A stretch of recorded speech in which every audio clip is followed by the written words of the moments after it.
Lembrando que tudo que eu falar aqui é só a minha opinião. Então se você tem uma opinião diferente da minha, deixa nos comentários de forma educada, beleza?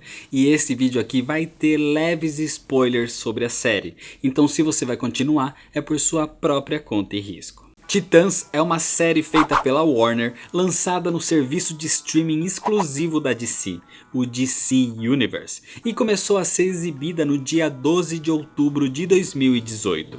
Mas para o resto do mundo, principalmente no Brasil, onde não existe o serviço exclusivo da DC, a série foi lançada dia 11 de janeiro de 2019, diretamente na Netflix. E essa é a primeira série feita exclusivamente para streaming da DC. Flash, Arrow e todas as outras séries feitas para TV têm outro padrão completamente diferente desse outro tipo feito para streaming, e as diferenças são inúmeras. Aqui temos 11 episódios de uma trama praticamente única que se estende por toda essa primeira temporada, quase tudo girando em volta da Ravenna e da influência do seu pai, o demônio Trigon. 11 episódios para desenvolver uma trama não é muito, mas também não é pouco. A série precisa encher linguiça, mas aqui em Titãs essa enrolação é muito bem feita. Eu não senti cansaço em episódios que tratavam de temas paralelos da trama principal, porque essas subtramas eram muito interessantes também. Episódios focados em personagens foram muito bem-vindos, porque praticamente todos são muito carismáticos.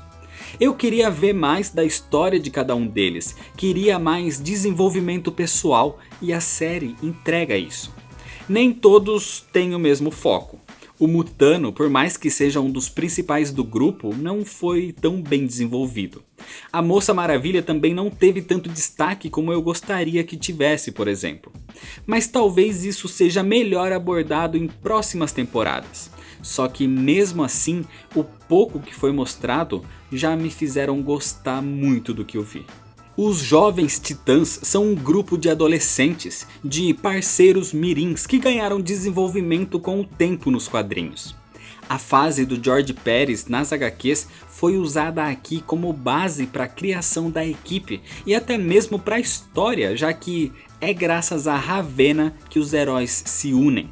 Mas aqui não temos os jovens, temos apenas os Titãs, que ainda estão formando um grupo.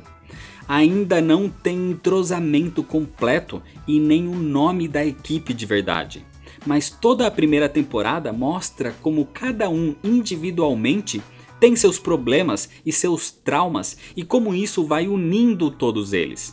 Inclusive mostrando um amadurecimento gigantesco de alguns, como é o caso da Ravenna, que cresce psicologicamente com todos os episódios, e do Dick Grayson, que quer deixar totalmente de lado a sombra do Batman e se tornar alguém único, como a gente já viu acontecer nas HQs. Então eu espero muito por um Asa Noturna nas próximas temporadas. A Stellar é uma das personagens que faz a série andar, porque muito se passa na retomada das suas memórias. Só que eu achei que faltou mais desenvolvimento da personagem, e mesmo no fim, deixou muita coisa mal explicada. Os jovens foram deixados de lado, não só no título e na idade do Robin e da Stellar, por exemplo, mas também no clima da série.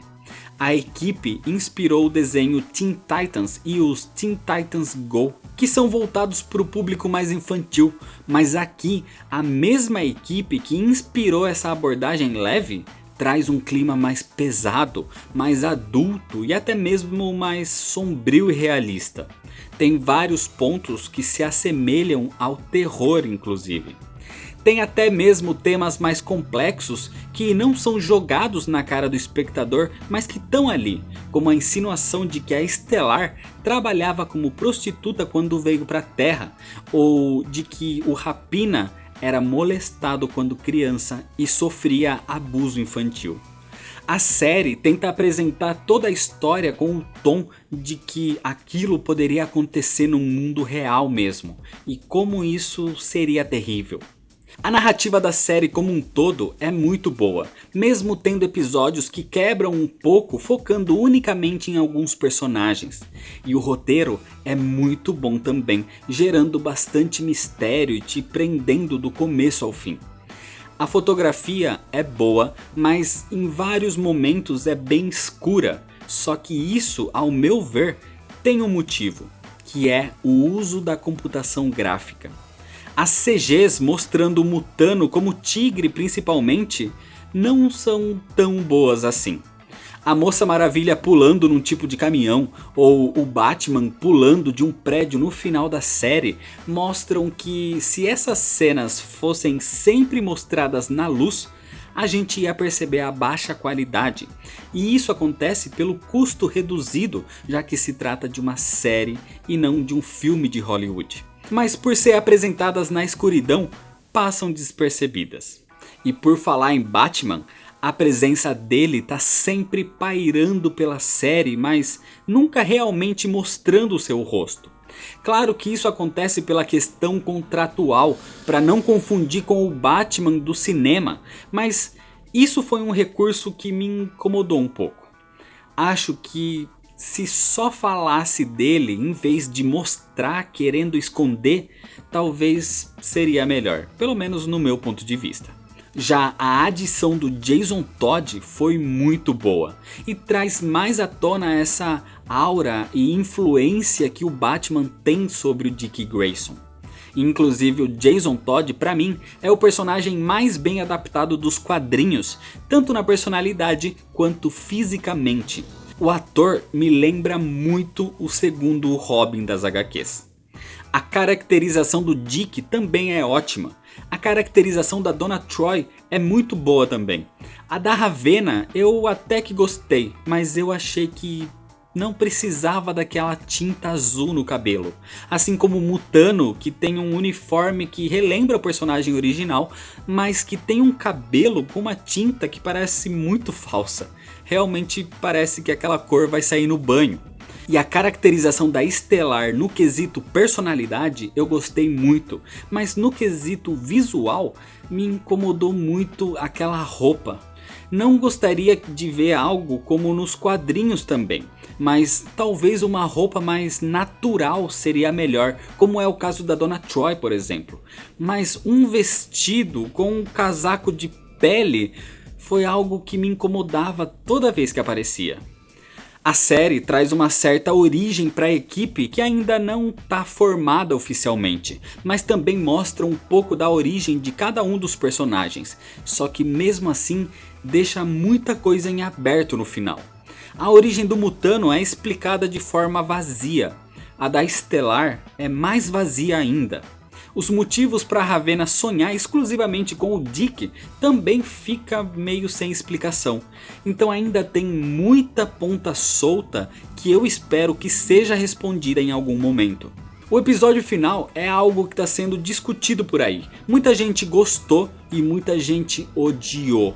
Eu particularmente gostei muito do episódio, mas eu não gostei que fosse o episódio final. Eu imagino que se fosse o primeiro episódio da próxima temporada, seria melhor. Parece que quiseram colocar esse aqui só para mostrar o Batman, porque talvez ele fosse um gancho melhor para querer ver uma continuação do que o final do episódio 10 foi. Mas que pra mim, o episódio 10 deixou um gancho muito melhor. E por falar no final, não sei se é porque eu esperava muito, mas eu fiquei meio decepcionado com o Trigon. Por saber quem ele é e por tudo que foi falado dele na própria série, eu esperava alguém muito mais amedrontador, mesmo que numa forma humana, mas que apresentasse mais ameaça. Mas agora é esperar para ver do que ele realmente é capaz.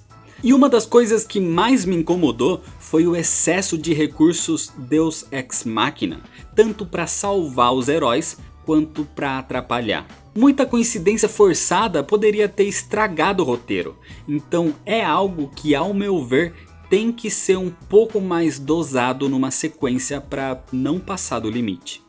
Apesar de alguns pontos negativos, a série é muito boa e dá razão à frase "nunca julgue o livro pela capa". Muita gente criticou a série quando as primeiras imagens foram liberadas e até mesmo quando o trailer foi lançado.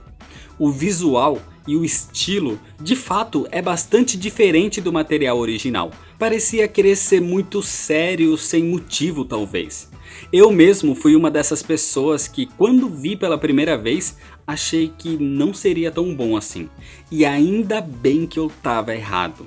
Porque mesmo o visual sendo às vezes estranho, encaixa muito bem com a ideia de ser mais pé no chão, mesmo tratando de alienígenas e demônios. Você tem que entender que não tem nada a ver com a versão mais conhecida para TV e é um produto só baseado nos quadrinhos, inclusive sendo bastante fiel na questão personalidade e origem, mas que é sim uma nova roupagem para a equipe. Não é uma série perfeita, mas que das séries da DC até o momento, é a minha preferida. Titãs, no geral, é uma ótima série que me surpreendeu muito positivamente e que consegue se sair bem com pouco dinheiro para a produção, trazendo atores muito bons que interpretam personagens cativantes, abordando bastante o psicológico mais realista e os traumas de cada um. Além de ter ótimas cenas de luta e de ação com um roteiro envolvente que me fez maratonar praticamente tudo de uma só vez. E ainda assim me deixou com vontade de ver mais. Como fã de quadrinhos, para um futuro, com certeza eu espero ver Asa Noturna, Superboy, Krypto, Tim Drake, Capuz Vermelho e por aí vai. Mas mesmo sem esses elementos, eu ficaria muito feliz se a série continuasse com a qualidade que apresentou nessa primeira temporada. E que tragam cada vez mais personagens que possam ser melhor desenvolvidos em suas séries únicas. Como é o caso da Patrulha do Destino, que vai ganhar também sua série nesse universo de streaming da DC. Mas então é isso, essa foi a minha opinião sobre a série e agora deixa a sua aqui nos comentários de forma educada. E se você ainda não é inscrito, clica no botão vermelho de se inscrever, deixa seu like se você gostou desse vídeo, me segue lá nas redes sociais para ficar por dentro de todas as novidades, compartilha esse vídeo com seus amigos, muito obrigado, valeu e até mais.